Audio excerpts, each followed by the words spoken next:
All right, so we've taught you what types of parks to go after and how you can tie one up, get it under contract, and negotiate the purchase and sale agreement. Now it comes the big step. How do you pay for this thing? How do you get the loan to finance the property and close it and get it under your control? And so we're going to go over the financing options here. The next video will be the equity. That's the second part of the equation on the capital structure. All right, so finding a loan for your mobile home park. Here are the 8 options. That's the good thing. There are a lot of options on how you can finance these things. We're not going to go into detail on each one. We're going to highlight some of the benefits, the pros and cons, because each of these have their unique characteristics, some good, some bad. So we're going to dive right in, starting with number 1, seller financing. This is the best thing since sliced bread in real estate. When you can get the seller to carry a note, to be effectively become your banker, that is extremely efficient, and it's also a nice vote of confidence for the property. The seller is saying, hey, look, this is a great asset. I would love to be a lender on the property, still be involved, which always feels a lot better than, oh my gosh, they bought the mobile home. I'm going to head to Mexico with the money, and good luck to the owner that's going to run it moving forward. When they are staying on as a lender, they're saying, I have a lot of faith in this asset. So it is extremely efficient from not only a due diligence standpoint, because you can feel better about the asset that you're buying, that they're not trying to pull the wool over your eyes on doctored financials or issues with the infrastructure. They have confidence in the deal. And it's extremely efficient from a timing standpoint, and also with fees, because there's not layer and layer of fees to get this loan closed. You don't have a bunch of Wall Street lawyers for the lender creating unnecessary complications and a lot of legal bills to get this done. So, and the other benefit too is that typically these are non-recourse. That just means that if you happen to default on the loan and the lender, i.e. the seller, has to take the property back, it's constrained to the amount of money that you put in the deal. They're not coming after your balance sheet personally, which is not a fun thing if a deal goes wrong and you've signed personally guaranteeing the loan. So some other things to touch on here is that there's a wide range of terms with seller financing, because it's anything you can negotiate, right? The seller may or may not be super sophisticated from a financing standpoint. They might have quirky things that they just want to have happen. They just decide, hey, look, I want to think about getting this money for the next 20 years because that's when I am going to officially retire. They're not making every choice from an economic standpoint. They might decide that, hey, I don't want to pay the taxes up front. I want to spread out the taxes over 20, 30 years. And so you might get a really long loan. I've gotten a 30-year seller note, which is fantastic because you're not going to get that from a bank. You're going to get a 5 to 10-year loan from the bank. So we covered a lot on seller financing because it is by far and away the best option if you can get it. The larger you go in deals, the less likely you are to get seller financing. But at the lower end, smaller deals, highly likely that they'll at least entertain it. You can often pitch it as part of your purchase contract, your offer, or it's X price if you do it without seller financing, and we'll pay you a little bit more with seller financing, right? You can get creative with the terms if they are carrying the note. All right, that's seller financing. Local and regional banks, this might be a credit union, this might be a relationship bank, that somebody that in your neighborhood that you actually see at ball games, at church on Sunday. You can get a loan from a regional lender on terms that maybe a Wall Street firm wouldn't give you. They might just do it because they think you're a good person and they like your business model, and maybe they have the loan on your house too, or your business, and so they just feel better about working with you. You're a relationship customer. The down payment might be similar in the 20-30% range to a traditional Wall Street lender, but the interest rate can be a little bit higher. The amortization is going to be a little bit shorter. They often don't want to do 30-year loans. They typically want to do 20, 25-year amortization schedules because it's just lower risk if you're paying a little bit more principal each month. And then 5 to 7 years is typically their sweet spot. These are also pretty efficient from a closing standpoint because they have formatted loan docs. You're not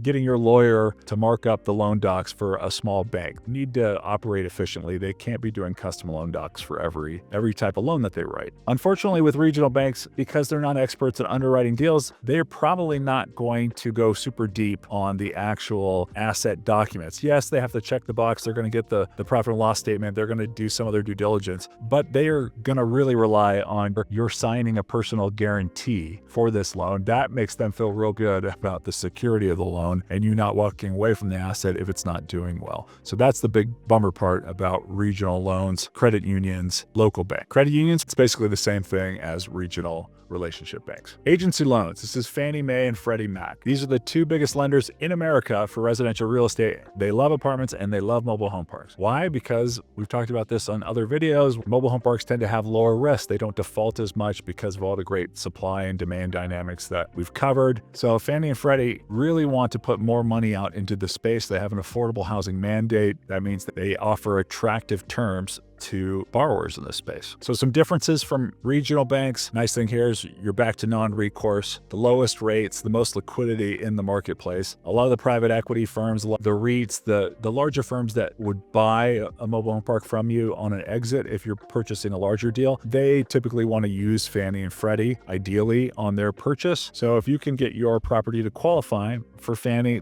you are increasing the liquidity, so to speak, of the asset type on your exit, which increases the value of the property. The tough part about Fannie and Freddie loans is that they're going to have really high requirements on you qualifying for that loan. They don't want rookies. They want somebody on the management team that's signing on the documents to have experience in the space. And usually they're going to want to see a really healthy net worth, a balance sheet, a personal balance sheet, oftentimes up to the value of the loan. I've done ones in the past. I mean, this was years ago, but where it was like where you had to have half of the loan amount in personal balance sheet. This changes from year to year depending on how much money they want to put to work, how difficult they want to make their underwriting that year. But this is a decent metric to aim for when you're thinking about getting a loan from an agency. The second best part about Fannie and Freddie is the flexibility they have on refinancing. A great strategy in this space is to purchase a property, improve it, increase the rent, increase occupancy, and then go ahead in a few years, refinance it with Fannie with a supplemental loan that you would have put in place basically at your purchase. Therefore, you don't have to go out and get a completely brand new loan. You have this ability to do a supplemental and pull out more capital, effectively just increase the loan balance, get a lot of your equity back, sometimes all of your equity back in that 3 to 5 year period, which is extremely beneficial versus going out and getting a brand new loan and going through the difficult process of refinancing, which can be 90 days, 60, 90 days, very expensive. A loan could cost upwards of $100,000 all said and done if the loan is large enough, just in closing and legal and due diligence for the lender cost. And then last note here on the warning sign at the bottom, you need to watch out for the amount of park-owned homes is on the property. If you're trying to qualify for agency, they typically have a 30% maximum percentage of park-owned homes where you own the actual structures versus just the lots. And Fannie and Freddie don't want to do hairy turnaround deals where it's 25% occupied.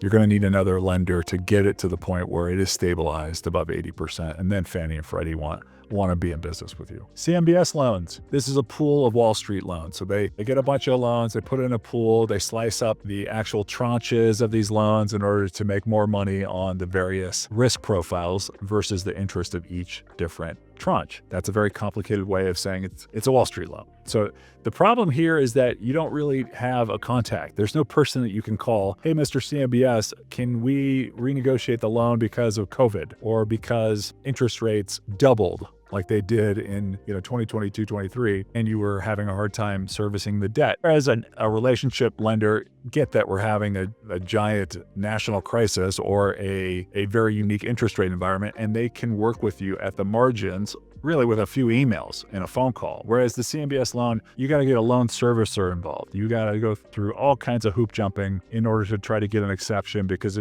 as you can imagine, Wall Street wants to be McDonald's with these things. They want all the documents to look very similar. They want things to just be kind of buttoned up and move along quickly so they can maximize the volume and the transactions that they're doing. The good side of CMBS loans is that they will do more unique deals, hairier deals versus Fannie and Freddie. They'll go slightly outside of some larger markets. They will not require you to sign personally. These are non-recourse loans. They're a little bit more understanding if you don't have a giant balance sheet in order to qualify for the loan. They're really going to underwrite the property and they're going to try to feel good about their security if you default and they take back the property and then sell it to one of their other mobile home park operators. And here's the pricing. It's going to be based on treasuries, whereas some of the other loans are based on prime or SOFR, a floating rate. But a big downside versus versus Fannie and Freddie is the refinance scenario. You can't just say, hey, we've increased NOI, things are going well, lot rents are higher, expenses are stable or lower, and we're going to go ahead and pull out some money. You can't do that with a Wall Street bank because once again, who are you calling? And they want to make sure they get their interest over that 5, 7, or 10 years because they treat it almost like a bond. And so if you want to get out of that loan, if you want to sell it early prior to the loan expiring, you have to do what's called defeasance,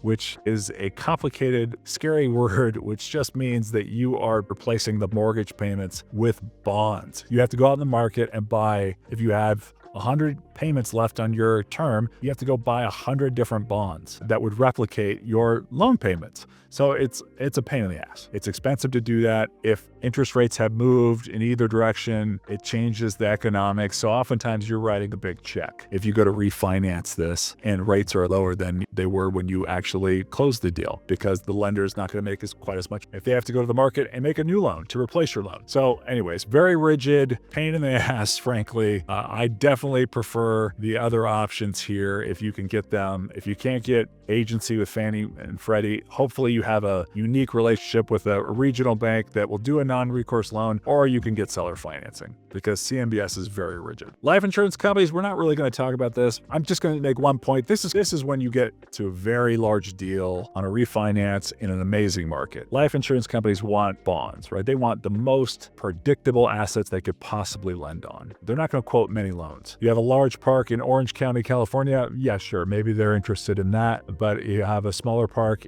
they're not going to quote on that. They want large loans, stabilized, almost trophy assets is what they're going for. But it's good to know. This is a unique one. You can get an SBA loan to actually buy a property. I've never done this. I've never even heard of anybody doing it in our space, but you can do it. They will lend on real estate at pretty compelling terms. Of course, it's going to be full recourse. That is the one bummer part about SBA loans. They're going to make you sign personally. The flip side of that, the benefit is that you don't have to put much money down at all. Sometimes you can put down 10%. It takes a long time, is my understanding, to get an SBA loan. So you got to really factor that into your purchase contract. You got to have a very flexible seller that is willing to be patient. This is an option. It's, like I said, it's not one that is very popular or common, but I imagine some unique, ambitious people can figure this out and get into a mobile home park that's much larger than they otherwise would have been able to afford with their own capital without having to raise outside investor capital, which is a great place to be if you're not ready to take on that responsibility of outside capital. And I know a lot of people have built private equity businesses. They've done roll-ups of small businesses leveraging this SBA loan programs because they're able to buy more deals with less capital, refinance them, pull out that money, go do it again. And so it really can compound quickly. If you want 100% control of your portfolio, this is one way to do it, but it is a higher risk approach given you have to sign personally for the loans. And then last one here is the bridge and hard money loans. This is a private note. This is going to an investor who likes to make hard money loans, likes the stability of loan payments at pretty high interest rates. That's the bummer here. These individuals and firms, sometimes the private equity firms, they want to get a great return on their higher risk capital because they're not going to do a giant full due diligence where they have a bunch of consultants and they're combing through every single number for the last 5 years. They're really relying on making a fair amount of these and only having a small percentage default. They kind of know that some of these loans are going to default, but they're making enough on the interest rate, and they know that if they happen to get properties that do default, which if they are investing a long enough time in hard money world, they are definitely going to get defaults. They feel confident that they can come in, take over the property pretty quickly, sell it off, and still recoup their balance. So this can be a way to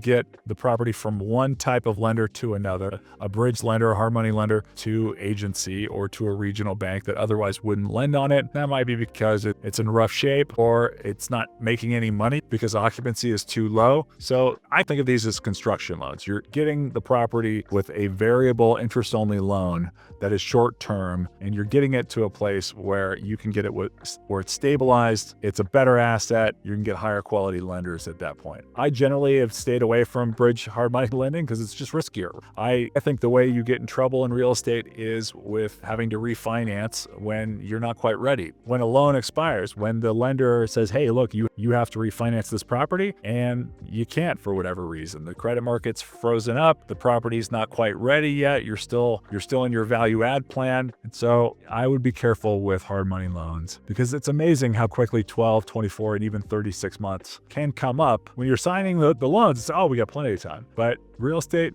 can be slow moving when you're trying to infill or turning around a property if you don't have a huge team and a giant capital account to fund the purchase of new homes. So just be careful with this one. All right, and here's the overview if you wanted to compare the various categories that we just went over. I'm not going to tick through these again. You can pause the video if you want to go into this in detail. All right, and so that's it. So that's finding a loan for your mobile home park purchase. If you want to learn more about mobile home park investing, go to vintage-funds.com or stay tuned for the next video, which is going to be on finding the equity to purchase your mobile home park. Kind of a big thing. All right, thanks for watching.